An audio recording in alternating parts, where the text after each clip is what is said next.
Bonjour à toutes et tous et bienvenue sur votre podcast d'ABC Formation Crèche, votre bulle bienveillance et conseils pour les responsables de crèches et de micro-crèches.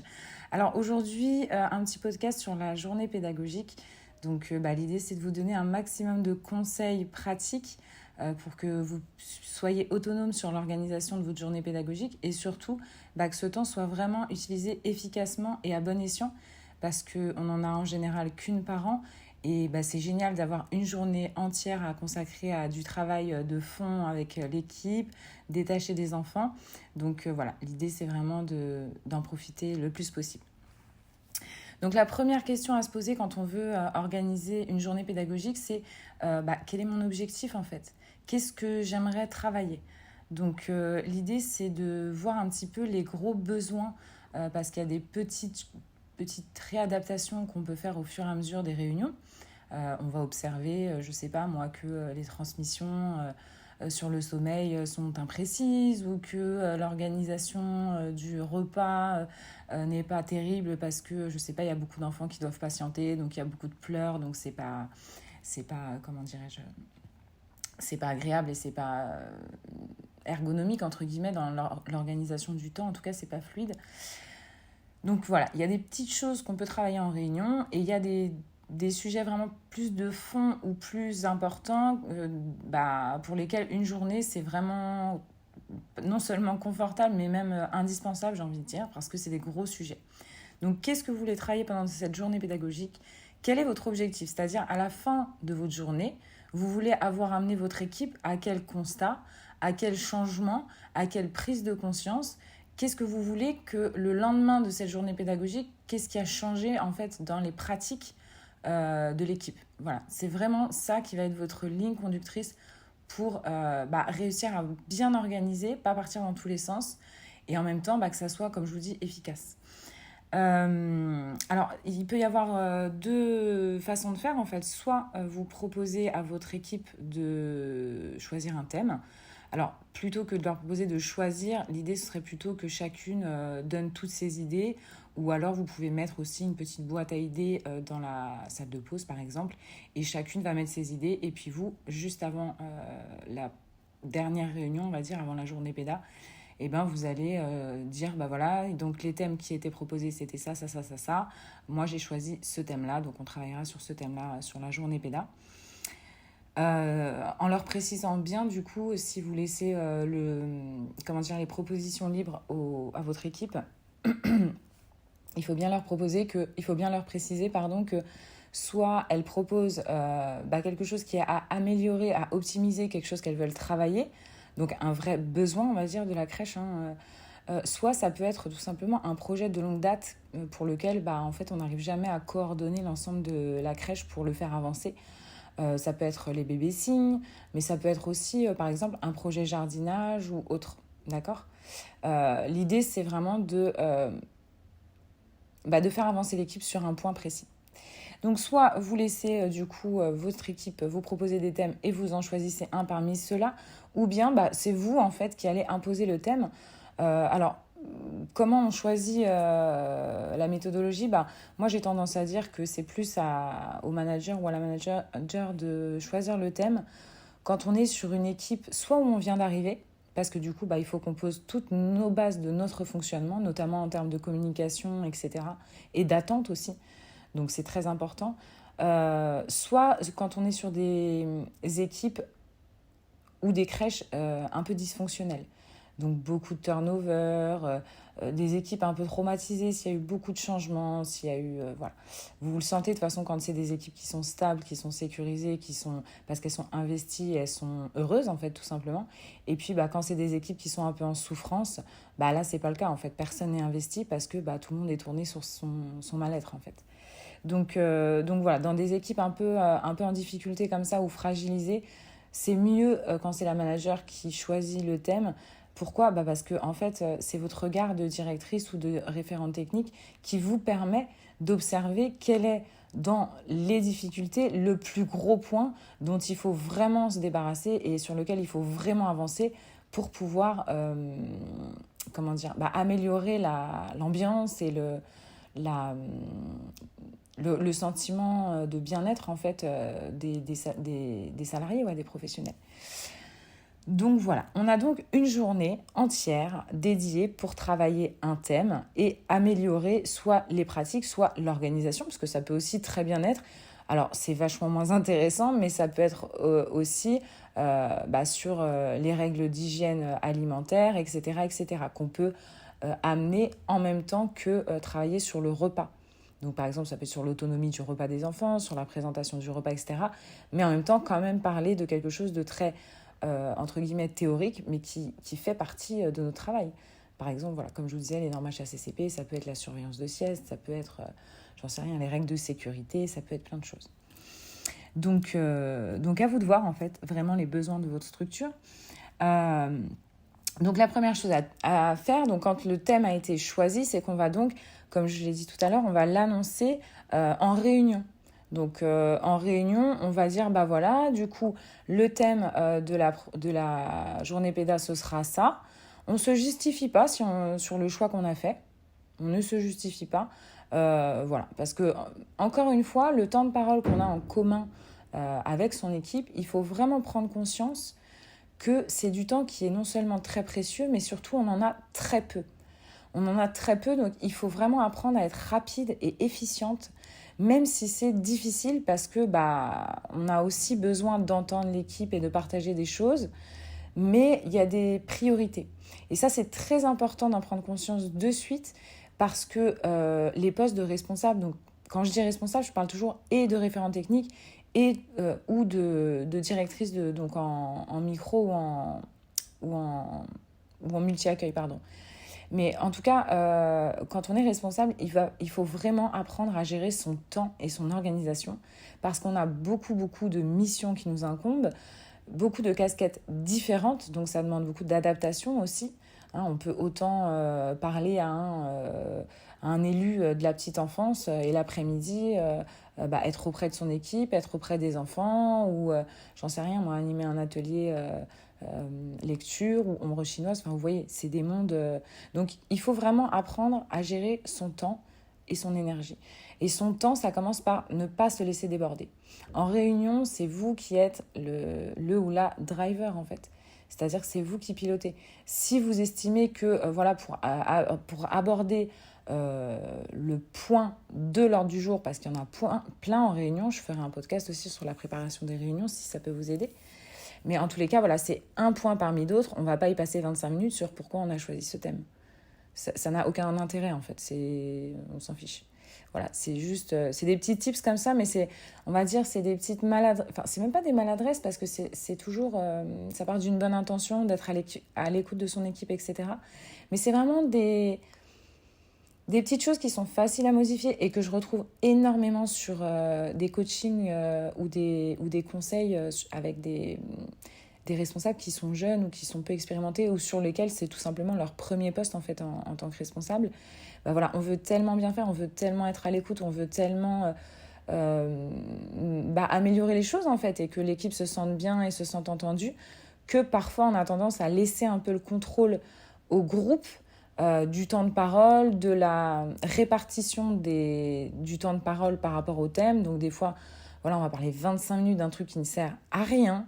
Et alors que voilà, ces 25 minutes, elles seraient plus importantes sur un vrai travail. Plutôt que chacun donne son avis sur un truc. Des fois, c'est pas important parce que de toute façon, la réponse, elle coule de source. Vous voyez, par exemple, sur les normes HACCP, sur des choses comme ça où c'est noir ou blanc, ça sert à rien d'écouter l'équipe parce qu'en fait... c'est pas une question d'état d'esprit ni d'idée. C'est comme ça, en fait. C'est la réglementation. Donc, il y a juste à appliquer et point barre. Donc voilà. Petits tips comme ça en passant. Donc, du coup, pendant la dernière réunion, on va donc annoncer le thème sans passer 25 minutes dessus. On va aussi tout simplement donner les modalités, donc les horaires, etc. C'est tout d'ailleurs. Je dis etc. Mais en fait, il n'y a que le thème et les horaires. Voilà, et puis on va surtout bien rappeler, c'est toujours bien de le rappeler, alors je sais que quand on arrive à un poste de responsable, on n'aime pas faire des rappels un peu fermes tant que la situation ne s'est pas présentée, mais en fait, c'est toujours bien de le faire. Comme on dit, il vaut mieux prévenir que guérir. Donc quand les choses sont dites, elles sont au moins entendues, Et vous verrez que plus tard, quand vous avancerez dans votre management, c'est hyper important parce que ça vous fait tout simplement des clés, des billes pour pouvoir accompagner vos salariés, vos collaborateurs, vos collègues. Donc, on reprécise juste que, du coup, cette journée pédagogique est un temps de travail obligatoire, il n'est pas facultatif. C'est bien de le repréciser. Sachez que la présence et l'investissement de vos équipes sur des temps un peu informels, enfin, qui ne sont pas vraiment informels, mais en tout cas, on va dire que c'est une ambiance un peu plus détendue, un peu plus conviviale. L'investissement et la présence de vos équipes sur ces temps-là, c'est un indicateur très clair du bien-être de votre crèche et de votre équipe. Quand on a des pros qui, comme par hasard, ce jour-là, ne peuvent pas être là parce que X raison, et qui ne se seraient pas permises si ça avait été un jour d'ouverture de crèche normale, bah, ça veut dire ce que ça veut dire. Ça veut dire que, bon, moi, je suis là pour faire... pour faire les choses quand je suis utile, mais bon, pour réfléchir et faire avancer la crèche, ça ne m'intéresse pas. Donc, on sait déjà d'ores et déjà que c'est des éléments d'équipe, des personnes, mais des fois je dis éléments, mais c'est vraiment en termes de management, il ne faut pas le prendre mal. Mais c'est vrai que c'est très moche, on va trouver autre chose d'ailleurs. Mais en tout cas, ça veut vraiment dire que cette personne, il faut l'accompagner parce qu'on voit bien qu'elle est en train de partir à la dérive en fait, que ça ne l'intéresse plus en fait.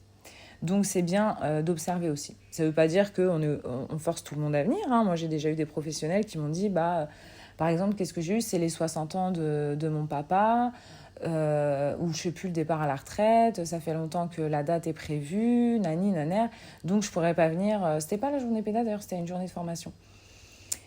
Mais ce qui est bizarre, c'est que cette demande, elle a émané seulement quand j'ai parlé de la journée de formation, parce que tant qu'il devait s'agir que d'une journée normale, elle ne m'avait pas fait de demande pour un congé.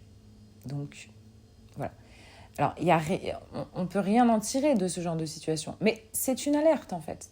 Et notre travail, c'est d'accumuler les alertes et de les traiter surtout, de ne pas les laisser s'accumuler. Enfin, quand je dis les accumuler, c'est-à-dire en observation, mais pour ensuite les traiter. Parce que ça démontre quelque chose d'un membre d'une équipe. Voilà, ça démontre qu'il n'a pas envie de s'investir sur le moyen terme, sur l'avancée, sur l'optimisation. Donc, il n'est pas bien en fait. Il n'est pas bien. Quand est-ce qu'on se projette plus dans une situation ? C'est quand on n'a plus envie que ça dure, tout simplement.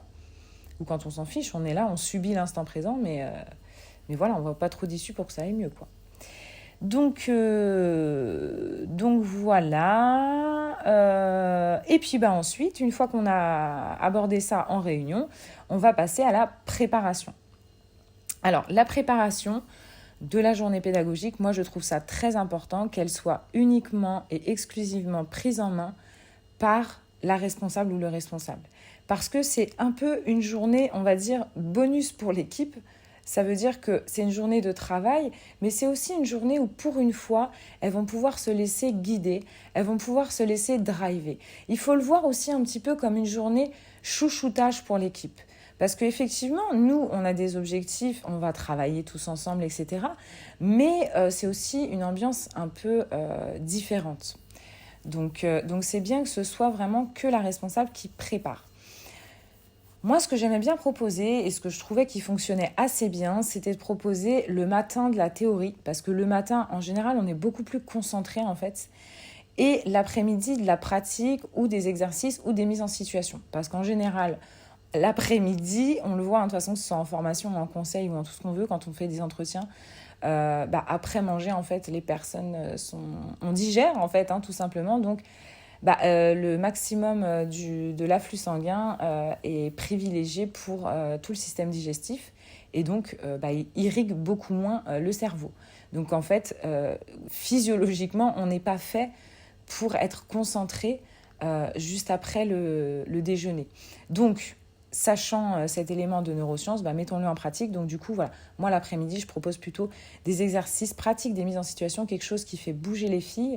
Et du coup, ça les réveille. Et puis, on est plus dans l'action que dans la réflexion. Donc matin théorie, après-midi pratique. Et puis, on se réserve une petite demi-heure avant la fin de la journée péda pour faire le bilan, tout simplement, de cette journée pédagogique. Et puis surtout, bien réappuyer sur les nouveaux engagements ou bien les nouvelles pratiques. Enfin bref, qu'est-ce qu'on garde de cette journée pédagogique ? Et là, en fait, dans le bilan et dans les nouveaux engagements, on doit retrouver les objectifs de votre journée péda quand vous l'avez préparée. Vous voyez, c'est le fil conducteur. Donc, c'est là où on voit que si la journée péda, en fait, on l'a réussi, entre guillemets, ou pas. Enfin, c'est un des critères. Donc là, normalement, dans les nouveaux engagements, etc., par exemple, je ne sais pas, les nouveaux engagements, par exemple, je vous donne un exemple, ça peut être d'avoir mis en place un self pour le déjeuner des moyens ou des grands, par exemple. Ok ? Ça veut dire que ça, à la fin, on fait le bilan, comment c'était. Vous avez besoin d'un retour aussi, parce que c'est toujours intéressant de demander un retour. Est-ce que c'était assez interactif ? Est-ce que chacun a eu suffisamment la parole ? Qu'est-ce que vous avez pensé ? Voilà, l'organisation de la journée, c'était pas trop long. Est-ce que la théorie et la pratique, c'était assez bien mixé ? Est-ce que vous avez appris des choses ? Parce que le but, c'est surtout de leur apprendre, c'est de la formation. Il faut se mettre en tête que quand vous faites une journée péda, vous êtes formatrice ou formateur, en fait. C'est exactement la même chose. Mais avec un gros plus qui est que vous connaissez votre équipe. Contrairement à si moi je viens demain organiser une journée péda dans votre structure, je ne connais pas votre équipe. Mais c'est la même chose en fait. Vous êtes vraiment dans la peau d'un formateur ou d'une formatrice. Donc, est-ce que ça leur a appris quelque chose ? Et du coup, qu'est-ce qu'on va mettre en place à partir de maintenant ? Le nouveau fonctionnement, les nouvelles règles, la nouvelle, les nouveaux engagements, la nouvelle charte, ce que vous voulez. La nouvelle organisation est la suivante. Voilà. Ensuite, il faut que vous prévoyiez dans votre rétro-planning tout de suite un créneau quand vous pensez journée péda. Donc, on a prévu un créneau pour anticiper, c'est-à-dire pour un peu préparer, juste vite fait, où on a dit quels sont les objectifs, etc. Et qui va choisir le thème. Ensuite, on a le temps de la réunion où on va l'aborder avec l'équipe. Ensuite, on va préparer sa journée péda, d'accord ? Et on prévoit aussi un temps de compte-rendu. Parce que, au même titre qu'une réunion, le compte-rendu de la journée péda doit se trouver dans le cahier de réunion. C'est un temps de travail. C'est un temps d'amélioration des pratiques. Donc, il faut qu'on puisse y trouver une trace. À quoi ça sert, ces cahiers de réunion ? Ça sert à ce que quand une nouvelle salariée arrive, elle puisse prendre connaissance de toutes les réunions qui ont eu lieu, de tous les comptes rendus surtout qui ont eu lieu, pour se dire, ok, dans cette équipe, on ne fait pas ça, on fait ça. Parce que dans la réunion d'il y a 2 mois, ils ont dit que maintenant, ils prenaient ça et ils ne faisaient plus comme ça. Et en fait, ça permet à la personne de beaucoup plus facilement s'imprégner des petites spécificités en fait, de fonctionnement ou des petits réaménagements qu'on fait au fur et à mesure pour que ce soit plus fluide, pour que ce soit plus confortable, pour que ce soit plus ergonomique, pour que ce soit mieux, en fait, tout simplement. Donc il faut absolument se bloquer un temps, se prévoir un temps pour taper ce compte-rendu et le diffuser.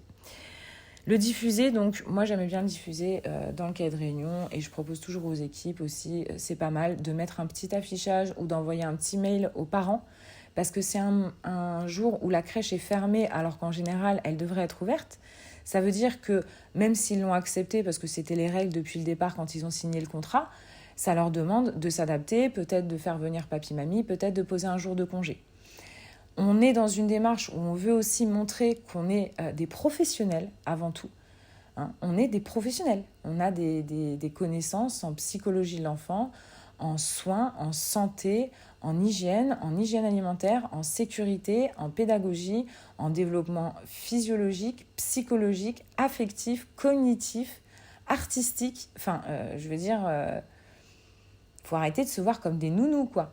Enfin, des nounous, c'est pas péjoratif, c'est juste parce qu'elles n'ont pas la formation continue. Donc, forcément, seules, on évolue beaucoup moins. C'est logique. Donc, en tous les cas, on veut donner une image professionnelle. C'est même pas qu'on veut donner une image, c'est qu'on veut rendre notre image, la réalité de notre travail. C'est qu'on est professionnel. Donc, c'est bien d'envoyer un compte-rendu aux parents parce qu'on peut aussi leur dire sur quoi on a travaillé, en fait. Voilà, on a fermé la crèche, on n'a pas pu accueillir votre enfant. On vous remercie de votre compréhension, on vous remercie de vous adapter facilement. Et voilà, nous, on a avancé sur le travail pour votre enfant, pour votre accueil aussi à vous, parce qu'on accueille les parents et les enfants. enfin plutôt les enfants et les parents. Et on a décidé de travailler sur tel thème. Et ce qui en est ressorti, alors on ne va pas leur refaire la réunion parce qu'ils s'en foutent. Pourquoi ? Parce que nous, on est des techniciens, c'est-à-dire qu'on va dans le détail de nos domaines de compétences. Eux, ce n'est pas des techniciens, c'est des parents. Donc toutes les compétences et les apprentissages que je vous ai cités avant, ils ne les ont pas. Eux, ce qu'ils veulent, c'est que leur enfant il soit bien. Donc on va simplement leur dire, vraiment, justement, les engagements, vous reprenez, vous faites un copier-coller du compte-rendu de la réunion. À la fin, on a mis les nouveaux engagements de la crèche. Et on reprend ça et on le met exactement pareil, sous forme de puce, par exemple, pour que ce soit vraiment très clair, très, très visuel. Voilà, on avait une journée, on a travaillé ça. Le résultat, c'est que on a mis en place un self pour les enfants. À partir de maintenant, les enfants, je sais pas, moi, je vous dis n'importe quoi, auront à disposition tous les éléments du repas en même temps et ils choisiront l'ordre dans lequel ils vont manger. À partir de maintenant, on met en place 2 services pour le repas des moyens et des grands. Et voilà comment on va décider quels enfants passeront au premier service et quels enfants passeront au deuxième, les critères. Voilà, point. Alors, on fait ça déjà donc pour montrer que en fait, on n'est pas resté à faire rien toute la journée ou à jouer au Cluedo. Et puis, même si c'est sympa aussi le Cluedo, pourquoi pas organiser des soirées jeux de société avec les familles, c'est très intéressant, mais là, c'était pas le propos. Et puis, surtout, ça permet d'amener une communication. Parce que le lendemain, quand les parents vont avoir lu le compte-rendu que vous avez envoyé par mail et ou que vous affichez sur le tableau d'affichage de l'entrée, les parents vont communiquer avec l'équipe en disant tiens, j'ai vu que du coup à partir de maintenant vous alliez faire ça, alors du coup Simon il va passer au premier service ou au deuxième service? Non, il va passer au premier parce que il déjeune très tôt le matin, ou bien non, il va passer au deuxième parce que au premier il a jamais très faim, ou bien on sait pas trop, en fait on laisse 2-3 places pour des enfants qui viennent spontanément en plus de ceux qu'on a décidé entre guillemets d'appeler parce qu'on sait que ils ont déjeuné plus tôt, ou bien ils partent à la sieste plus tôt, donc il faut qu'ils mangent en premier, ou bien ils ont très faim, ou bien X raisons que vous connaissez. Donc voilà, donc ça permet aussi d'amener l'échange, et puis ça permet aussi aux familles de très bien connaître le fonctionnement de la crèche. Et plus les familles connaissent le fonctionnement de la crèche à l'intérieur, et moins il y a de risques de mauvaises surprises parce qu'elles ne vont pas découvrir un jour mais vous faites un self, mais moi j'étais pas au courant, mais comment ça, il mange à midi, mais moi je croyais qu'il mangeait à 13h, ou je croyais qu'il mangeait à 11h, ou... Vous voyez ce que je veux dire? Plus la connaissance elle est approfondie, moins il y a de risques d'effets de surprise négatifs, en tous les cas. Parce que les surprises positives, on le verra au fur et à mesure des podcasts, mais vous verrez que souvent les surprises positives, pour qu'elles soient vécues comme positives, il faut qu'il y ait des conditions, dont le fait qu'elles soient préparées et anticipées.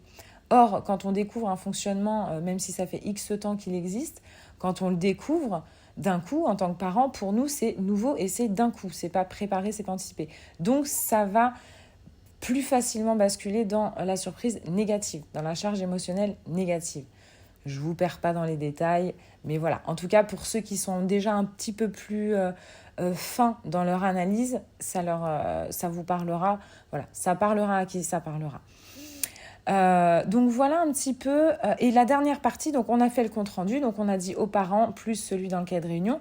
Et on va aussi prévoir à la prochaine réunion, donc on le note tout de suite dans l'ordre du jour de la prochaine réunion, c'est l'évaluation. Voilà les filles, donc la journée pédas c'était au mois de juin, on est au mois de juillet, on est à 1 mois. Moi je trouve que 1 mois c'est bien pour faire un bilan, je trouve que c'est super. En plus les études prouvent qu'il faut 3 semaines, 21 jours pour ancrer une nouvelle habitude. Donc poser la question avant, c'est pas forcément judicieux parce que on est encore dans la perte de repères, donc encore une fois ça amène la charge négative et on n'a pas encore assez de recul pour faire le bilan. Donc 1 mois je trouve que c'est bien. Donc voilà, ça fait 1 mois qu'on a fait la journée pédas. Où on en est. On avait dit qu'on mettait le self en place. Tiens, par exemple, restons sur cet exemple. Alors, où on en est? L'équipe des moyens grands, vous nous faites un retour. Comment ça se passe? Est-ce que les enfants déjeunent mieux? Est-ce que l'ambiance est plus détendue? Est-ce que les couchers sont plus sereins? Qu'est-ce qui a changé depuis? Qu'est-ce qui a été observé en positif, en négatif? Quelles difficultés le changement il a amené? Est-ce que c'est des choses qu'on peut régler? Est-ce qu'il y a des choses à revoir? je sais pas, moi, par exemple, le self, c'est génial, mais bon, on a changé les plateaux, par exemple. Oui. Donc, si on a changé les plateaux des enfants, on peut se dire, en fait, maintenant, les tables, elles sont plus assez larges. Moi, ça m'est arrivé en mettant en place un self, de tout tester, c'est-à-dire les tables, les chaises, etc., comment on voulait organiser, les plats, où est-ce qu'on voulait les poser. On est passé d'assiette à plateau pour les enfants, sauf qu'en fait, ce qu'on n'avait pas testé, c'est que deux plateaux face à face sur les tables qu'on avait, on ne pouvait pas mettre un verre. Donc en fait, ça ne marchait pas. Les enfants ne pouvaient pas avoir leur verre devant leur plateau. La largeur de la table avec les deux plateaux, déjà, c'était... Il n'y avait plus de place en fait. Donc c'est bien d'évaluer les choses. Bon, là, c'était urgent, enfin urgent entre guillemets, oui, il fallait trouver une solution rapidement. Donc on a remis en place les assiettes d'avant en gardant le self, mais en remettant quand même tout à disposition en même temps, le yaourt, le fromage, le plat, l'entrée, voilà, et le dessert. Et le yaourt, c'est ce que je disais. Et et après, on a trouvé une solution, troqué avec une autre crèche, d'autres tables, etc. Mais donc, en tout cas, tout ça pour dire que l'évaluation, elle est aussi très importante. Et ce que je n'ai pas dit, et qui est très important aussi, c'est que dans le bilan, donc à la fin de la journée pédagogique, vous êtes avec votre équipe, vous êtes en train de faire le bilan. Ce qu'il faut bien noter pour vous, c'est les achats éventuels qu'il y a à faire.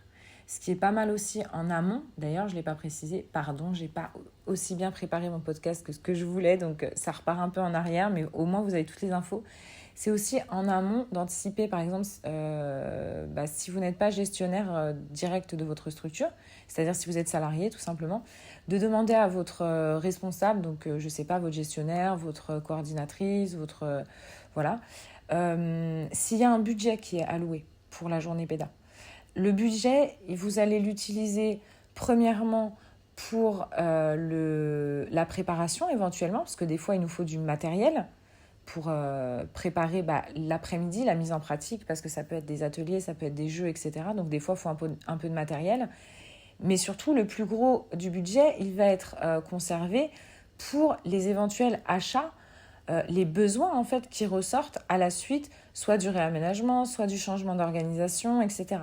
Ça peut être des choses toutes bêtes, ça peut être, j'en sais rien moi, d'acheter un scotch spécifique pour que les prénoms sur les biberons des enfants tiennent malgré le lave-vaisselle. Ou ça peut être carrément de se dire, on en a marre, à chaque fois il faut retrouver la bague, la tétine, le bouchon, le machin, le bidule. En plus, les biberons MAM qui se divisent en 50 000 parties, voilà, on ne sait jamais quoi est à qui. On va acheter, par exemple, des biberons pour la crèche ou quelque chose comme ça. Ça se fait. D'avoir tous les mêmes biberons, en fait, comme ça, il n'y a pas de problème de c'est à qui et de différents modèles. Par contre, c'est vrai que c'est un fonctionnement qui est à réfléchir en amont parce que il faut le faire, il faut habituer les enfants dès tout petits. Mais c'est un autre sujet. Mais en tout cas, voilà, le budget, en tant que responsable, c'est vraiment une donnée que vous ne pouvez plus esquiver. Quand on est responsable, on est aussi responsable de la gestion financière et de la bonne gestion financière de sa structure, mais aussi de assurer les besoins en fait de sa structure. Donc ça veut dire alerter quand il y a des besoins, de là par contre faire des pieds et des mains pour débloquer des fonds, aussi minimes soient-ils, parce qu'on peut toujours arriver à se débrouiller même avec peu de moyens, mais par contre voilà, on ne peut pas toujours se débrouiller avec zéro, quoi, c'est pas possible. Donc il y a quand même un juste milieu qu'il faut faire entendre au-dessus, donc soit à la coordinatrice, soit au responsable ou à la commune peut-être, d'ailleurs si vous êtes dans une structure municipale. Donc voilà, et ça c'est quand vous avez fait tout ça en fait, vous avez vraiment bouclé la préparation et la finition de votre journée péda. Là franchement, vous êtes carré, vous êtes à 100%. Moi je vois ça, moi je vois un travail comme ça, je dis chapeau, j'ai rien à dire, j'ai rien à rajouter. tout est fait de A à Z, c'est-à-dire de l'anticipation jusqu'à l'évaluation, et tous les créneaux sont bloqués dans le rétro-planning, puisque je vous l'ai dit, le temps, c'est vraiment très précieux, et surtout, ça se laisse grappiller très facilement en crèche, donc il faut vraiment se bloquer des créneaux, et dès qu'on se met sur la préparation de sa journée péda, on bloque déjà sur son calendrier Outlook un créneau pendant 1 heure durant lequel on est sur l'évaluation, sur le bilan, sur taper le compte-rendu, etc. Et pendant laquelle on prévoit de ne pas être dispo pendant cette heure. C'est très, très important. Vraiment, j'insiste, mais parce que vous me demandez beaucoup dans vos coachings de conseils sur l'organisation, sur le temps, sur la charge mentale, comment gérer la charge mentale, etc. Il faut vraiment se donner des bonnes habitudes. Il faut être discipliné, en fait. Si vous ne prenez pas ces habitudes-là, vous allez vivre dans j'ai envie de dire, presque la tête sous l'eau, tant que vous ne vous résignez pas, en fait, à être organisé. Ça ne marchera pas, en fait. Vous allez vous épuiser. Vous épuiser de charge mentale, vous épuiser de trop de temps, parce que vous allez avoir l'impression que vous passez beaucoup de temps à faire des choses, et pourtant, il n'y a rien qui change, en fait. Il n'y a rien qui avance. Donc, soyez toujours organisé. Et si vous ne l'êtes pas, c'est pas grave, ça s'apprend en fait. Moi non plus, j'étais pas organisée. Mais c'est ça qui est génial avec les expériences, c'est qu'on apprend, c'est fait pour ça. Donc maintenant qu'on a vu vraiment le côté pratique, organisation et le côté en fait préparation plus intellectuelle, on va dire, on va voir vraiment la journée pédagogique en elle-même. On va se concentrer vraiment sur qu'est-ce qu'on propose, comment on le propose, quel contenu, etc., etc. Alors, du coup, pour cette deuxième partie, on va dire, du podcast, en fait, je vais plus, partager avec vous des expériences de mes coachings, de mes immersions en crèche ou de mes expériences professionnelles, personnelles, on va dire, entre guillemets, enfin, quand j'étais salariée, en fait, pour que, tout simplement pour vous donner des idées, parce que c'est plus concret quand on parle avec un exemple. Alors, du coup, voilà, par exemple, j'avais organisé une journée pédagogique et c'est très intéressant quand on vient d'arriver sur la communication. C'est intéressant quand on vient d'arriver avec une équipe de poser ses bases et de dire, voilà, bonjour, je suis votre nouveau manager, votre nouvelle responsable et moi, je fonctionne comme ça. C'est toujours bien de poser ses règles. C'est un petit peu comme avec les enfants. Alors, je compare beaucoup le management avec l'éducation des enfants. C'est pas du tout dans l'intention d'infantiliser les professionnels. C'est plutôt dans l'idée que quand on éduque des enfants, on essaye de leur transmettre l'essence de notre apprentissage. C'est-à-dire, ne perds pas du temps à faire des bêtises parce que je les ai faites et voilà la conclusion. En gros, c'est ça qu'on leur dit. Donc, en tout cas, c'est ça la vraie éducation, c'est transmettre des valeurs et des leçons, en fait, des leçons de vie. Parce que qu'est-ce qu'on a de plus que les enfants plus jeunes ? C'est simplement l'expérience, en fait. On n'a rien de plus, sinon. Si on avait passé notre vie dans un lit de 0 à 18 ans à regarder le plafond avec un mobile qui tourne, on aurait le même âge qu'un enfant de 6 mois. Parce que c'est les expériences, c'est le vécu qui crée nos leçons et notre sagesse et notre compréhension de la vie. Donc voilà pourquoi je compare souvent, on va dire que c'est plus des métaphores que j'utilise, c'est pas vraiment des comparaisons, mais en tout cas, voilà. Souvent, il y a un parallèle que je fais dans mes podcasts, dans mes coachings, entre l'éducation des enfants et l'accompagnement que nous, managers, on est tenus d'offrir aux professionnels. Et j'irai même plus loin, vous savez que c'est pas que dans la façon d'apporter les choses à l'équipe qu'on peut comparer ça à l'éducation qu'on apporte à un enfant, mais c'est même dans l'attention, dans la douceur, dans la bienveillance. Parce que être un bon manager en crèche, et moi je suis convaincue que même être un bon manager tout court, c'est avant tout être une bonne personne. C'est avant tout vouloir le bien pour les personnes qu'on a en face de nous. Que ce bien soit à nos côtés dans nos projets parce qu'on est sur la même longueur d'onde, ou que ce bien soit dans un autre projet et dans d'autres, on va dire, vers un autre chemin, parce que cette personne-là, finalement, soit ça va plus, en fait. Le travail qu'on lui propose ne peut plus la rendre heureuse ou le rendre heureux, ou le satisfaire, ou bref. Donc, Donc oui, on peut dire, alors on peut pas, oui, on pourrait dire qu'on est un peu des parents professionnels pour ces professionnels-là. Mais en tout cas, voilà, dans la notion de parents et dans la notion d'éducation, c'est pas que transmettre, c'est pas que donner des règles et des limites, c'est pas du tout imposer. C'est plus, c'est plus transmettre et accompagner en fait. Donc ça sert à rien de donner des connaissances à l'enfant. J'en sais rien, quand vous éduquez un enfant, vous n'allez pas lui parler de la drogue à 4 ans. Parce que ça n'a aucun sens dans sa vie aujourd'hui. Par contre, à 15 ans, peut-être que vous allez commencer à en parler. Parce que son vécu et son expérience en sont à ce stade-là. Et que c'est le moment. Et ben, un bon manager, c'est pareil. C'est-à-dire que s'il y a énormément de conflits dans votre équipe, si l'organisation elle est complètement dysfonctionnelle, qu'il n'y a que des couacs, non mais ne partez même pas sur l'idée de comment on va endormir les enfants pour être plus bienveillant ou comment on va fabriquer des nouveaux jeux et jouets. Non, pas du tout, ça ne fonctionnera pas du tout parce que il faut déjà régler la souffrance de l'équipe avant de vouloir les amener sur quelque chose de fun et de drôle, quoi. C'est un peu comme nous, si on est complètement en dépression, on n'a pas envie d'aller passer la journée au parc Astérix. Si on va normalement, oui, mais si on est complètement en dépression, il faut déjà revenir à un état normal de stress ou d'angoisse ou d'autres. L'équipe, c'est pareil. S'il y a trop de conflits, s'il y a trop de dysfonctionnements, s'il y a de la concurrence, s'il y a des remarques, on le sent, hein, le cynisme, l'ironie, ce genre de choses, faut déjà régler le gros problème de fond. Donc c'est important aussi quand on est manager, de toujours s'adapter au niveau de son équipe. C'est où je veux les amener par rapport à où elles en sont, c'est-à-dire quel est le prochain step. Je ne veux pas les emmener à la marche 12 en parlant de hyper-bienveillance, en commençant à parler de neurosciences et tout, si déjà dans l'équipe, on n'arrive pas à s'entendre, on n'arrive pas à travailler ensemble, on est au niveau 1. On ne va pas attaquer le niveau 12 parce que pour arriver au niveau 12, il faut déjà avoir une équipe soudée, il faut déjà avoir une équipe qui a confiance, tous les membres ont confiance les uns en les autres, donc on n'a plus peur de faire de la vraie analyse de pratique même pendant les réunions parce que justement on a cette humilité et cette confiance et cette distance aussi avec nos propres comportements ou nos propres jugements, donc c'est tout ça. Donc voilà, en tout cas pour expliquer le parallèle que je fais entre parfois l'éducation des enfants et le management. On amène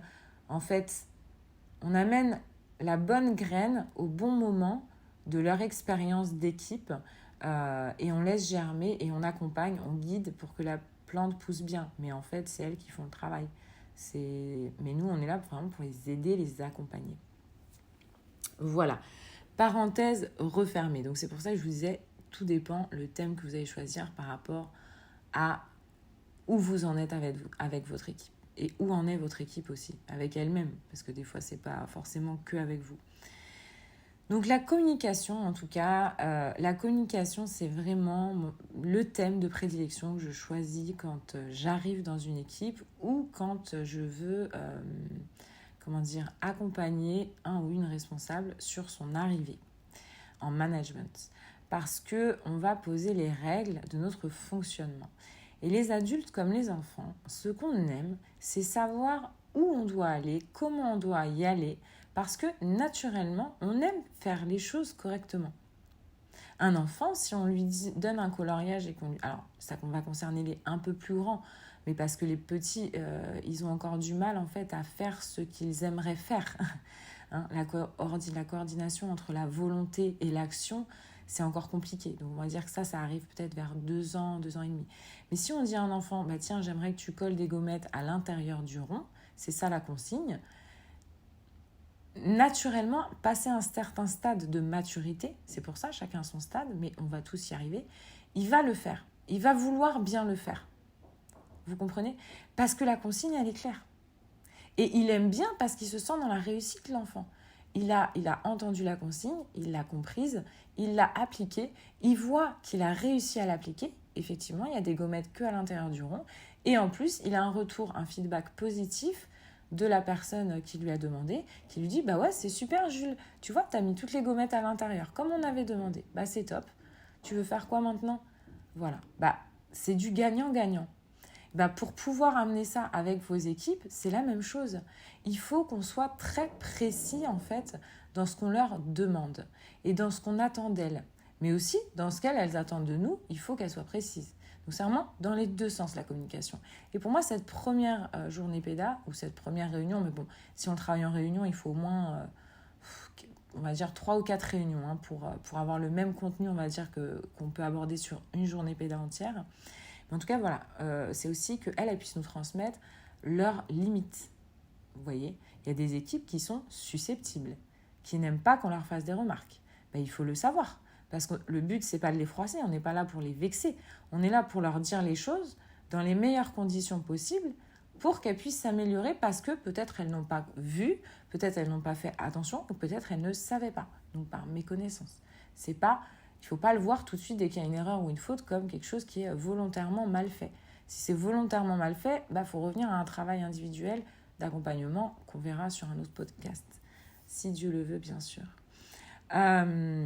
Donc du coup voilà, la communication, alors pour vous donner un exemple, par exemple le matin moi je travaillais beaucoup sur tout ce qui est communication non violente et les 4 accords Toltec. Donc je vous laisse aller voir parce que je sais pas, dites-moi d'ailleurs en commentaire si ça peut vous intéresser d'avoir un podcast vraiment sur concrètement c'est quoi les 4 accords Toltec et concrètement c'est quoi la communication non violente et comment on la met en place dans une équipe, etc. Vraiment qu'est-ce qu'on dit, quel support on peut utiliser, etc. Parce que là ça va être très long, il faudrait un podcast entier juste pour la communication non violente et un entier juste pour les 4 accords Toltec et comment l'amener en réunion ou en journée péda. Donc voilà, c'est pas trop le thème là précis du podcast, sinon je vais vous perdre. Mais en tout cas, voilà, pour celles et ceux qui sont assez à l'aise déjà dans l'organisation de la journée péda et tout, allez gratter, allez chercher, allez voir un petit peu comment ces outils-là, on peut vraiment les utiliser pour travailler avec une équipe sur la fluidité de communication, sur en fait poser des règles de communication, poser des règles aussi de comportement. Donc c'est vraiment très très important. Donc le matin par exemple, voilà, on travaillait là-dessus, donc ça peut être regarder des petites vidéos courtes, ça peut être de faire des questionnaires, des QCM, ça peut être tout simplement vous qui expliquez à travers voilà un petit texte en fait que vous avez préparé pour justement leur transmettre toutes ces informations. Donc le matin ça va être vraiment, ça va être, on va dire le matin que ça va être, on apprend la leçon. Voilà, si on replace un peu dans l'école, on va dire on apprend la leçon. Le midi, on déjeune. Alors, ok. Le midi, on déjeune. On reviendra après sur l'ambiance et la posture professionnelle pendant la journée péda. Le midi, on déjeune. Et l'après-midi, ça va être des exercices, comme je vous le disais. Donc, les exercices qui sont liés, par exemple, à la communication ou à la cohésion d'équipe, parce qu'en fait, travailler sur la communication non violente, travailler sur les 4 accords de Toltec, la finalité, c'est de créer de la confiance entre les membres de l'équipe, et la finalité, du coup, c'est de recréer ou renforcer une cohésion d'équipe quand elle est fragilisée. Donc, c'est pas un outil qu'on va proposer sur une équipe qui est déjà très complice, où la communication se passe bien, où les filles osent vraiment se dire les choses et où ça se passe de façon fluide. Ça sert à rien en fait, parce qu'elles l'ont intuitivement ces trucs-là, donc ça sert à rien. Mais par contre, voilà, comme je vous ai dit, sur une équipe qui peut être conflictuelle, soit avec la hiérarchie, soit entre elles, c'est vraiment bien. Et donc l'idée, voilà, c'est de recréer de la cohésion, de recréer en fait un sentiment d'appartenance. Parce qu'en fait, en vrai, on est toutes dans le même bateau, quoi, j'ai envie de vous dire, toutes et tous. S'il y a des hommes dans les équipes, petit clin d'œil. Mais en tous les cas, voilà, ça veut dire que même nous, on est dans le même bateau, j'ai envie de dire. Même en tant que responsable. Bien sûr qu'il y a des fois, on est paumé. Bien sûr qu'il y a des fois, on ne sait pas comment réagir. Bien sûr qu'il y a des fois, on n'aurait jamais cru que telle ou telle situation allait se présenter. Et cette humilité et cette... c'est pas de la fragilité, mais c'est plus de la... Comment dirais-je ? De la vulnérabilité. Eh bien, il faut savoir la montrer à son équipe. Parce que, justement... en fait, on est comme vous, en fait. C'est-à-dire que vous, il y a des domaines sur lesquels vous galérez, vous ne comprenez pas pourquoi c'est comme ça et pourquoi je vous demande de faire ça. Et moi aussi, il y a d'autres enjeux derrière. Et moi aussi, des fois, je ne suis pas d'accord, mais c'est comme ça. Donc, c'est important de se mettre sur un pied d'égalité. Voilà, c'est vraiment ça l'idée, c'est de se mettre sur un pied d'égalité. C'est-à-dire, vous n'êtes pas détentrice du savoir ou détenteur du savoir. Le savoir n'est pas quelque chose, une information qui est descendante. On a besoin du retour de nos équipes et on a besoin de nos équipes pour travailler ensemble en fait. Donc la journée pédagogique, c'est pour ça que c'est très important que si on part sur la communication par exemple, on va autant parler à l'équipe de nous, notre fonctionnement, ce qu'on attend, etc. Par exemple, c'est des choses toutes bêtes. Mais par exemple, moi, je dis toujours, ne me laissez pas de messages vocaux. Et je sais pas, j'ai un problème avec les messages vocaux, j'aime pas ça, je sais pas, j'ai un blocage mental, j'en sais rien. Mais je n'aime pas ça. Je n'aime pas les écouter, je procrastine toujours, je les écoute jamais. Envoyez-moi un SMS. Un SMS, c'est clair, net, précis. Même si je suis hyper occupée, je vois tout de suite ce que vous voulez, je vois tout de suite si c'est un niveau d'urgence. Est-ce que ça nécessite de vous rappeler? Est-ce que ça nécessite une intervention? Voilà. Message vocal, c'est trop chiant. Il faut appeler la messagerie, il faut... Voilà. Je sais pas. Pour moi, c'est pas assez rapide, c'est pas assez efficace. Donc, c'est des petites règles. Chacune a les siennes. Mais c'est bien de les dire parce que si une personne va me laisser un message vocal et qu'elle va voir que je vais mettre 3 heures à lui répondre et un autre et je vais mettre 3 heures à lui répondre et une autre collègue, elle va dire bah moi j'ai envoyé un message à Émilie pour lui parler de telle situation et elle m'a rappelé un quart d'heure après, bah la pro elle peut se sentir délaissée. Alors qu'en fait, pas du tout en fait. C'est pas que j'ai volontairement mis ces appels de côté, c'est pas que j'ai volontairement procrastiné de la rappeler, c'est que je sais, parce que je me connais bien, que je n'aime pas les messages vocaux et que je ne les écoute pas et que je vais procrastiner. Donc, j'ai déjà essayé de changer ça et en fait, non, j'ai pas envie de le changer. Donc, je sais que mes équipes sont tout à fait en mesure de l'entendre et quand elles ont compris ça, c'est hyper fluide. Parce que dès que je reçois un message, bah, elles savent que je suis très réactive. Ça, c'est aussi le... On va dire, c'est ce qu'il faut dans notre travail et c'est aussi l'adrénaline qui est justement... la bonne adrénaline, donc c'est cool. Mais voilà, c'est des petites règles en fait. Mais si on ne pense pas à les dire, bah, ça peut déjà créer des quiproquos, des petits nœuds dans la communication, dans l'interprétation de ce que l'autre pense de nous ou de ce que l'autre nous accorde comme attention ou autre. Et c'est vraiment ça, le travail d'observation du manager en fait. C'est de la psychologie. Hein. C'est de la psychologie appliquée pour améliorer le travail auprès des enfants et puis pour améliorer le bien-être du coup de tout le monde, les parents, les enfants et les professionnels. Mais c'est vraiment de la psychologie. Donc pour toutes les professionnels ou tous les professionnels qui adorent la psychologie et qui se disent j'ai toujours hésité entre être directeur de crèche ou psychologue ou quelque chose comme ça. Ah mais vous êtes dedans, hein. Il n'y a pas besoin de faire une bifurcation, vous êtes dedans. C'est juste que vous avez le côté psychologie mais vous n'avez pas le côté appliqué. Donc voilà, c'est juste ça en fait. Mais sinon, c'est exactement ça. C'est vraiment de l'observation. Ça va être au niveau très très fin, au niveau relationnel, au niveau de l'intention, au niveau quand on ressent quand quelqu'un nous en veut de quelque chose, à changer d'attitude, à changer de comportement. C'est vraiment ça. Et ça, il faut apprendre à le dénouer de suite. C'est-à-dire, plutôt que de laisser les choses s'accumuler en se disant « Oh, demain, ça ira mieux et elle arrêtera de faire la gueule. » Non. Est-ce qu'on dirait ça à notre enfant ? Sincèrement, pour les personnes qui sont parents, et même pour celles qui ne le sont pas, je suis sûre que vous allez pouvoir vous mettre à cette place. Demain, votre enfant, il fait une bêtise un peu chiante, vous le reprenez et il boude. Est-ce que vous allez le laisser bouder toute la journée, toute la soirée ? Vous allez le laisser aller se coucher en boudant et vous allez vous dire « Oh, ça ira mieux demain.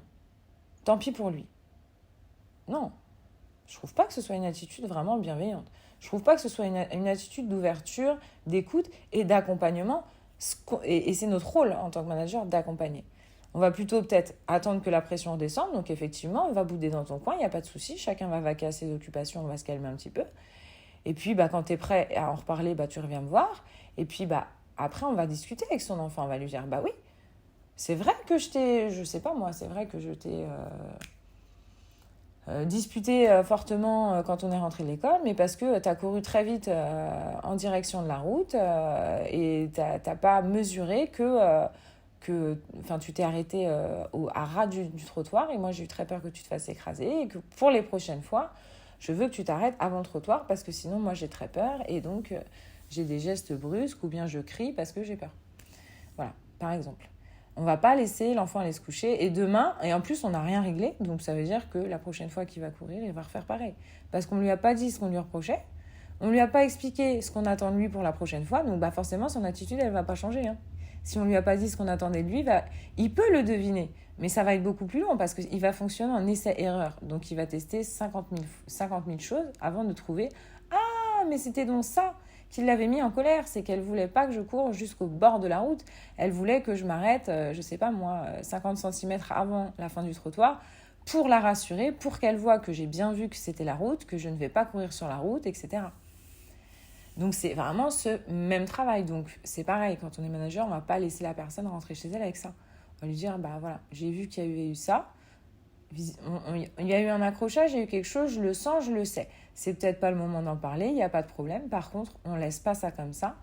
Quand c'est le moment, vous venez me voir et on en rediscute. Voilà. Ça, c'est le travail de management. Donc, en tout cas, pour en revenir à la journée péda, parce que, vous voyez, malgré ma trame, ça part dans tous les sens, mais bon, c'est pas grave. Je pense que le principal, c'est que les messages passent et que ça puisse vous aider. Donc, la communication, voilà. Et sur l'après-midi, alors, donc, ce que je vous disais, c'est qu'on travaille sur la communication, mais surtout sur la cohésion. La communication va amener de la cohésion. L'après-midi, on peut faire des jeux de cohésion. Donc, je vous rappelle, on est dans la journée péda et l'après-midi, du coup, on est dans les exercices pratiques, dans les mises en situation. Ça peut être quoi ? Ça peut être, alors, un jeu qui est sympa à faire, c'est que vous mettez vos équipes en binôme et vous attachez la main gauche d'une pro avec la main gauche de son binôme et la main droite avec la main droite de son binôme. Les pros sont en face à face, les binômes sont en face à face, une pro en face de l'autre. Donc, les mains sont liées avec du bolduc, du scotch, ce que vous voulez. Et leur mission, ça va être que vous allez sélectionner un petit jouet de la crèche, un petit jouet bien sympa à emballer, comme par exemple un boulier en bois. Vous voyez, ce truc qui a une forme un peu improbable. Voilà, des trucs un petit peu comme ça. Elles vont devoir l'emballer, donc avec du papier cadeau, un ciseau, du scotch disposé sur chaque table. Elles vont devoir l'emballer avec, du coup, une main liée chacune l'une à l'autre. Donc, il va falloir coordonner leur communication avec leurs mouvements, avec leur intention pour réussir à emballer le cadeau le plus proprement possible. Voilà. Donc ça, c'est des petits jeux sympas. Ce qui peut être sympa aussi, quand on travaille sur la communication, pour l'après-midi, ça va être de travailler sur les valeurs de la crèche. Alors, les valeurs de la crèche, je vous donne un exemple d'exercice concret, par exemple, qui pourrait vous intéresser. C'est, vous savez, les lettres en bois qu'on peut trouver dans les magasins créatifs. C'est des lettres en contreplaqué très, très fines. Et il y en a de plein de tailles différentes, autant des toutes petites pour le scrapbooking que des grandes pour mettre sur les portes, ou même des géantes. Par exemple, il y en a à des mariages qui mettent ça, les initiales des mariés et tout, je ne sais pas si vous voyez. Et bien, vous choisissez des tailles de lettres comme ça, plein de lettres. Et avant, donc, rappelez-vous que vous savez où vous voulez amener votre équipe, d'accord ? On va les faire travailler sur les valeurs de la crèche. Si on les fait travailler sur les valeurs de la crèche, vous avez déjà votre objectif. Donc, ce que vous allez faire, c'est que vous allez présélectionner pendant la préparation que vous faites de votre journée péda. Vous allez noter, 10 valeurs que vous voulez qui soient insufflées dans votre crèche. Alors, ça peut être n'importe quoi, hein. Ça peut être douceur, ça peut être empathie, ça peut être non-jugement, ça peut être fun, ça peut être projet, ça peut être intergénérationnel, si c'est un des piliers de votre projet péda, ou nature, ou liberté, ou Snozelen. Enfin bon, bref, vous voyez vraiment des mots-clés, on va dire, hein, des mots-clés qui représentent autant votre projet péda ou l'attitude que vous voulez, l'ambiance en fait, que vous voulez donner à votre crèche, ok ? Donc, vous écrivez par exemple une dizaine de mots.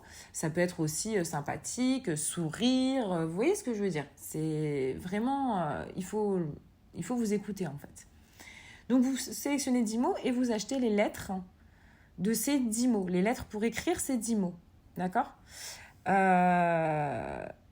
Et puis, ensuite, avec votre équipe, vous pouvez choisir... En fait, vous les faites choisir des mots, des valeurs. C'est quoi pour vous les valeurs fortes et qu'est-ce que ça veut dire ? Donc, bien sûr, le travail il est un peu plus approfondi que ça. Quelle est la valeur forte qui serait importante pour vous à la crèche ? Donc là, c'est un travail au début d'équipe. Et par exemple, moi, la valeur forte, c'est le respect. Ok, on note. Hop, on note toutes les idées, etc. Et puis, on voit qu'est-ce qui est le plus important. On affine. On en choisit peut-être 4 ou 5. Comment nous, on veut les amener dans le travail quotidien, c'est-à-dire comment nous, on veut les refléter dans notre pratique. Donc, encore une fois, vous vous rappelez, on pense à nos engagements, on pense à ce qui va changer à partir du lendemain de la journée PEDA. On est dans l'après, on est dans la préparation de l'après. Donc, le respect, ça veut dire, on ne juge pas les parents. Ok, ça veut dire qu'à partir de maintenant, on va être très vigilant à la façon dont on échange sur les situations des parents, y compris peut-être en salle de pause, puisqu'on décide de n'être plus dans le jugement. Vous voyez ? Donc, de travailler vraiment cette valeur-là en profondeur. Sinon, on ne choisit pas jugement, sinon on choisit autre chose. On peut choisir jeu, on peut choisir autonomie, on peut choisir... Mais il faut quelque chose qui nous parle et pour lequel on a envie d'aller au bout du bout. Et une fois qu'on a choisi... Alors, par exemple, je vous donne un exemple. Moi, sur des équipes de 10 membres, je vais faire, du coup, il y a 5 binômes. Donc, on va choisir 5 valeurs. C'est pas forcément une valeur par binôme parce qu'en fait, les 5 valeurs vont être choisies par le groupe équipe entier. Et une fois qu'on a les 5 valeurs, on va dire, ok, vous faites respect, vous faites fun, vous faites, j'en sais rien moi, intergénérationnel, vous faites les mots. Donc, on va leur donner les lettres en contreplaqué qui correspondent aux mots. Jusque-là, vous me suivez, je pense. Et chaque binôme va décorer, en fait, ces lettres. Donc, avec de la peinture, vous pouvez mettre des sequins, vous pouvez mettre des petits pompons je sais pas, pas en laine, mais vous savez, les petits pompons là qu'on peut pour faire des collages et tout, des yeux mobiles, en crèche, on manque pas de matériel. Donc, sortez les peintures pailletées, sortez les tout, les boutons, éventuellement pour coller des boutons ou que sais-je. Là, vraiment, c'est le moment de laisser parler leur créativité parce qu'elles en ont besoin. Les filles qui ont choisi de travailler en crèche, il ne faut pas oublier qu'à la base, elles sont créatives. Elles aiment ça. Elles aiment vraiment faire des choses, elles aiment imaginer, elles aiment créer.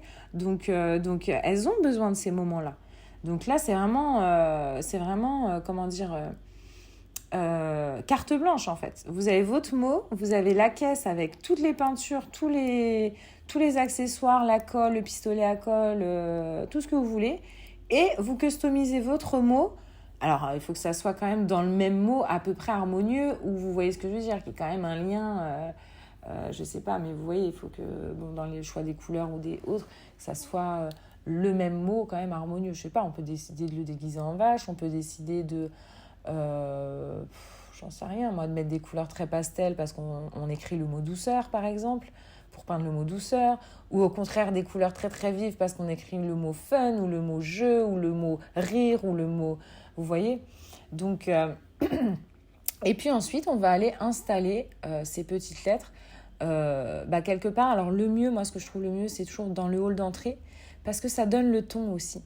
Et vous savez, quand on vient faire un stage à la crèche, quand on vient visiter la crèche pour éventuellement que son enfant y soit accueilli, quand on vient passer un entretien d'embauche dans une crèche, on attend où ? On attend dans le hall. Et le hall, c'est un peu la carte d'identité, c'est un peu la première image. Et il faut vraiment arriver à ce que ce hall ressemble à ce que votre crèche est réellement. Parce qu'encore une fois, comme je vous le dis, moins il y a de surprises, moins il y a de possibles surprises négatives et donc conflits, quiproquos, etc., etc. Donc c'est bien d'être très clair en fait. Même si vos valeurs vous semblent peut-être un peu décalées, ou vous semblent peut-être un peu surprenantes pour une crèche, je sais pas, parce que peut-être il y en a, peut-être vous allez tomber dans une équipe de micro-crèche, 3 pros sur 5 font de la danse. Donc elles font souvent des ateliers de danse avec les enfants et peut-être que vraiment la danse, elle a une place importante dans cette micro-crèche. On écrit danse, parce que ça vous ressemble.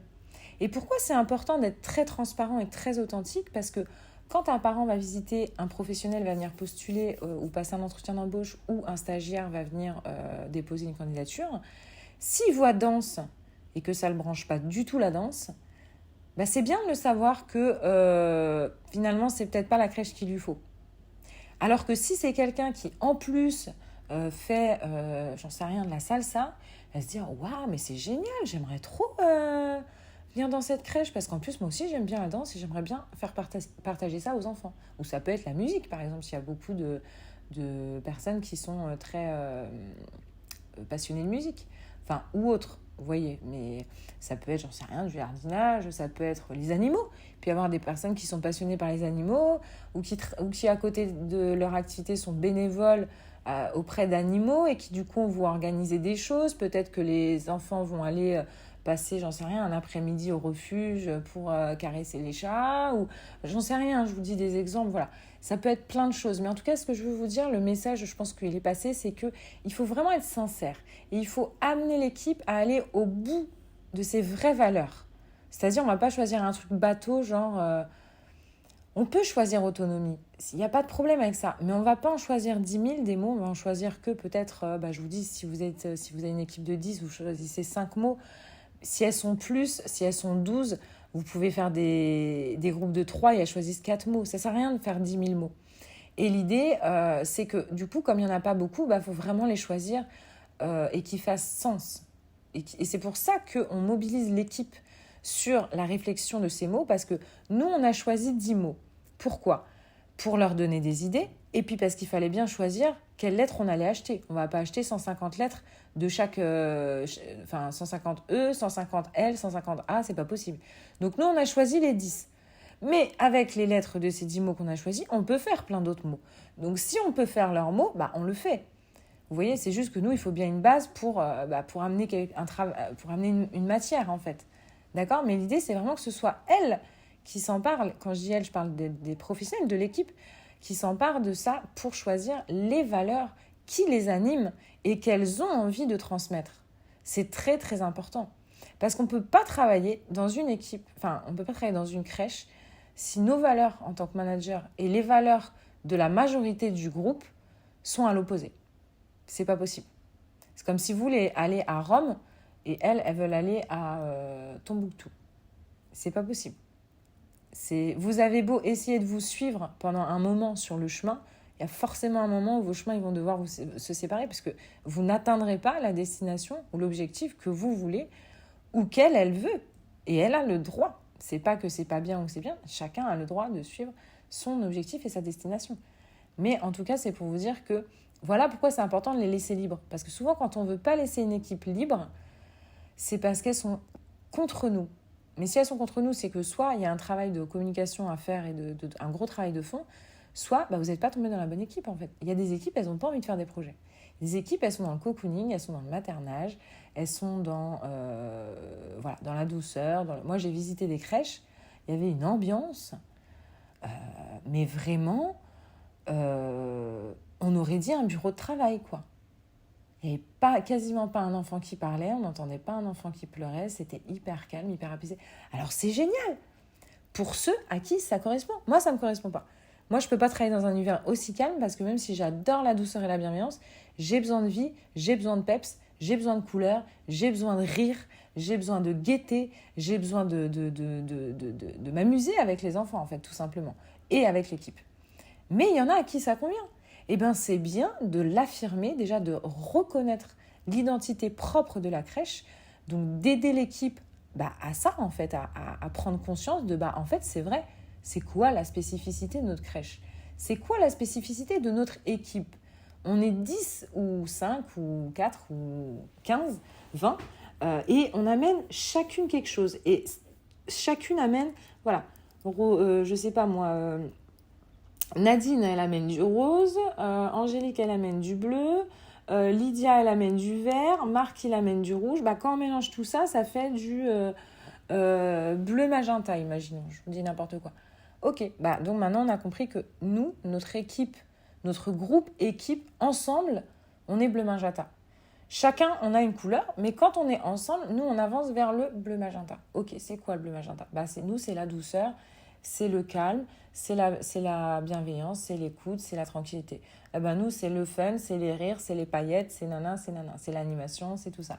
Nous, c'est, j'en sais rien, il y en a d'autres, ça va être d'autres choses, je sais pas, peut-être plus la santé, le soin. Bon, j'ai rarement rencontré des crèches dont le leitmotiv était ça, mais bon, voilà, en tout cas, voilà.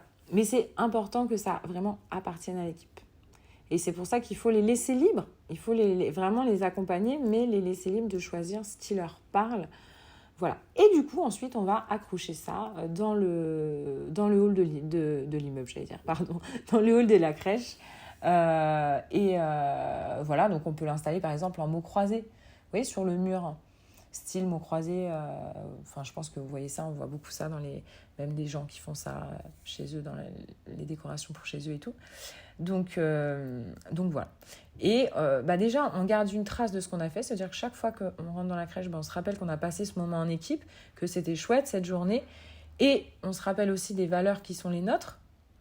Et puis, on a vraiment avancé sur quelque chose, puisqu'on n'a pas fait que de la peinture, on a réfléchi aussi ensemble à, ok, nous, notre truc, c'est douceur. On a choisi douceur, on est tous d'accord avec douceur. Et ça veut dire quoi ? Ça veut dire qu'on ne brusque pas les enfants. Ça veut dire qu'on prévient toujours les enfants avant d'avoir un geste envers eux, où on leur demande l'autorisation. Ça veut dire qu'entre nous, on n'ose pas le ton, mais plutôt on va dire, écoute, là, je ne suis pas en mesure de te parler, parce que sinon, je vais hausser le ton. Donc, je préfère qu'on se reparle à un autre moment. Je reviens te voir quand je suis redescendue un peu. C'est des choses concrètes. On en a fait des choses concrètes, parce que juste décorer le mur avec des jolis mots, ça fera rien avancer à votre équipe, en fait. Mais par contre, c'est important de l'ancrer, de le matérialiser, de laisser une trace, un souvenir, quelque chose. C'est comme une photo, en fait. Quand on la regarde, à chaque fois qu'on la regarde, on va se souvenir de l'événement, de la journée et des sentiments qui ont été associés, des émotions qui ont été associées. Donc la journée pédagogique, c'est normalement une journée, et ce sera le dernier point, qu'on organise, surtout garde à l'esprit, de façon conviviale. Parce qu'en tant que manager, il faut toujours se rappeler qu'il faut joindre l'utile à l'agréable. On n'a pas besoin d'être dur, on n'a pas besoin d'être méchant, on n'a pas besoin d'être cassant, on n'a pas besoin d'être sévère pour être un bon manager. Pas du tout. Vraiment, si vous pensez ça, retirez-vous ça de la tête, parce que c'est absolument faux. On est le meilleur manager quand on est humain, quand on est drôle, quand on est humble aussi sur ce qu'on peut réussir et échouer. C'est aussi accepter de dire, je vous avais proposé ça, vous m'avez suivi alors que vous n'aviez pas envie, et vous aviez raison, c'était une idée pourrie, ça ne marche pas. Ok, franchement, je m'incline, chapeau, j'avais pas vu les choses comme ça. C'est ça aussi, c'est vraiment se mettre sur un pied d'égalité.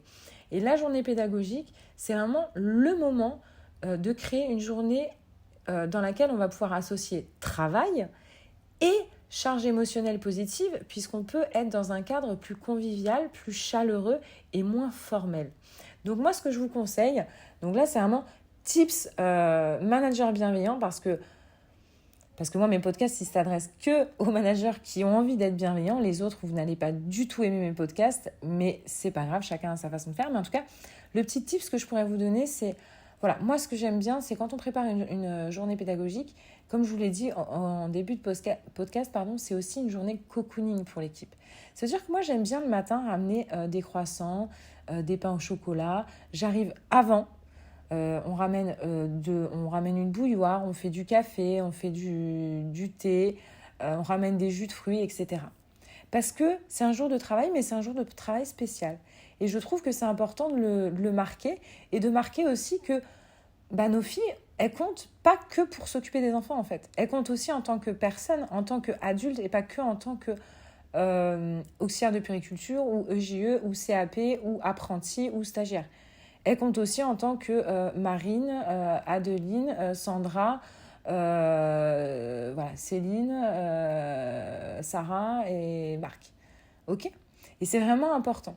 Donc du coup, voilà, ça c'est bien quand on peut arriver un quart d'heure, 20 minutes avant, et qu'on ait le temps de préparer non seulement l'espace, parce qu'il faut aussi réfléchir à comment on va s'installer. Alors moi, j'ai une préférence toujours, que ce soit pour les réunions ou les journées pédagogiques, c'est de se mettre au sol, en fait. De se mettre au sol en rond, alors donc sur les tapis des enfants ou sur les doumoules et tout ça, enfin vraiment d'installer un truc confortable et cocooning, parce que au sol, en fait, c'est le plus simple, parce que souvent, on n'a pas vraiment une pièce assez grande pour être tous ensemble avec des mobiliers d'adultes en crèche, parce que souvent, la salle de pause, on ne peut pas être, par exemple, à 15 en même temps assise. Et puis, ça fait formel, en fait. Il y a la table entre nous, il y a une barrière. Nous, on a besoin de créer vraiment de l'intimité, intellectuelle, en fait, tout simplement de la confiance.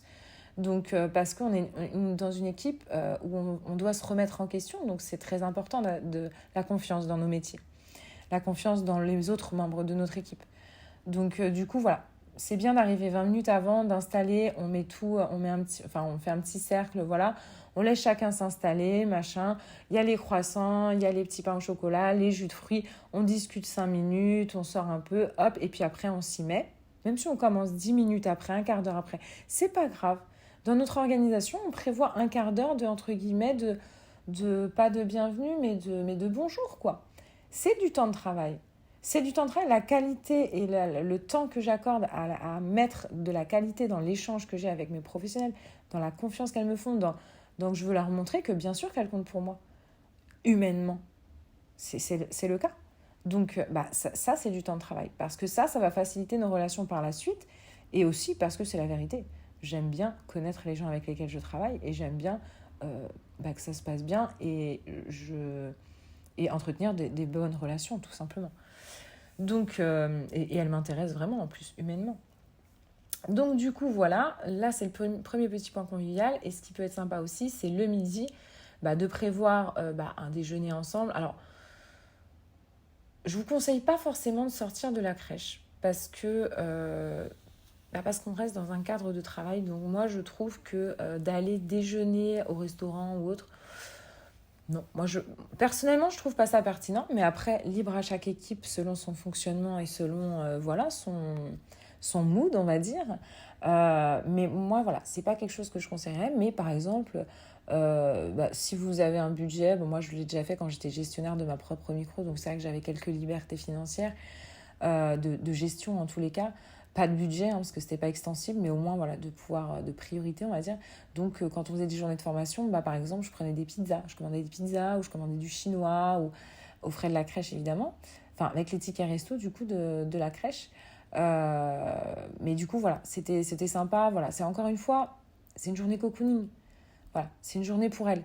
On va travailler, mais on n'est pas obligé de travailler dans, comme je vous ai dit, la dureté, la sévérité. Non, on peut travailler cool aussi. Regardez en maternelle, les instituteurs. Ils apprennent aux enfants à compter en faisant des gâteaux yaourt. Eh ben, ils apprennent pas moins bien, les enfants, mais ils apprennent avec plaisir. Et c'est exactement ça qu'on doit retrouver, c'est la pédagogie, en fait. Notre métier de manager, ce qui est cruellement manquant, c'est la pédagogie. Alors qu'en vrai, c'est la base de notre métier. Parce que si on aime manager, on aime apprendre aux autres. Il ne faut pas le faire, voilà. Enfin, il faut le faire pour que ça fonctionne bien, en fait. Le mieux possible, en tout cas, avec ce qu'on sait maintenant du fonctionnement du cerveau humain, etc. Et donc voilà, petit moment convivial le midi. Et puis, c'est forcément beaucoup plus convivial puisque déjà, on n'a pas de tenue de travail pour celles et ceux qui ont des tenues, des t-shirts, des pantalons, des blouses ou autres. Là, on s'habille de façon libre. Pour celles et ceux pour qui les bijoux ne sont pas tolérés, quand les enfants sont accueillis, et là, c'est l'occasion d'être soi-même, en fait. Je pense que c'est vraiment ça qu'il faut retenir, c'est qu'une journée pédagogique, c'est aussi donner l'occasion à chaque membre de l'équipe d'être lui-même. Il y a des professionnels qui, en dehors de leur tenue, sont, j'en sais rien, gothiques ou un style de Lolita ou un style de, j'en sais rien, vous voyez, un style vestimentaire. C'est l'occasion aussi de leur tendre la main pour leur dire ouais, aujourd'hui on vous accepte comme vous êtes. Et en fait, ce qui nous intéresse, c'est vraiment qui vous êtes, en fait. C'est pas la personne quand vous portez votre uniforme. Vous portez votre uniforme ou votre uniforme entre guillemets, votre tenue de travail parce que c'est les codes du travail, c'est les réglementations qui demandent ça, ou voilà ce qu'on a décidé. Mais c'est votre personne qui importe à la crèche, parce que ce que les filles amènent au quotidien, c'est pas que ce qu'elles ont appris à l'école. C'est ce qu'elles sont, c'est ce qu'elles ont vécu, c'est la façon dont elles ont été éduquées, c'est la façon dont elles ont réfléchi à comment elles ont été éduquées et à ce qu'elles souhaitent apporter aux enfants. C'est ça, en fait, les filles. C'est pas juste, on leur a pas juste appris à changer des couches et donner des biberons. C'est pas ça, une bonne professionnelle, et elles le savent très bien. Et c'est normal qu'elles aient besoin d'être reconnues dans leur individualité et dans leur personnalité vraiment personnelle. Parce que c'est ça qu'on aime chez elles. Quand on recrute quelqu'un, on le recrute aussi pour ses qualités humaines avant tout. C'est quelqu'un de souriant, c'est quelqu'un de dynamique, c'est quelqu'un qui inspire confiance. Alors que si c'est quelqu'un qui est très fermé, qui parle de façon très sèche, peut-être que ce sera un très bon technicien. Néanmoins, avec l'équipe, ça va moins passer. On sait qu'avec les parents, ça va moins passer. Donc, c'est des qualités humaines, j'ai envie de dire, pas forcément qui sont innées, mais si elles ne le sont pas, elles ont été travaillées par cette personne.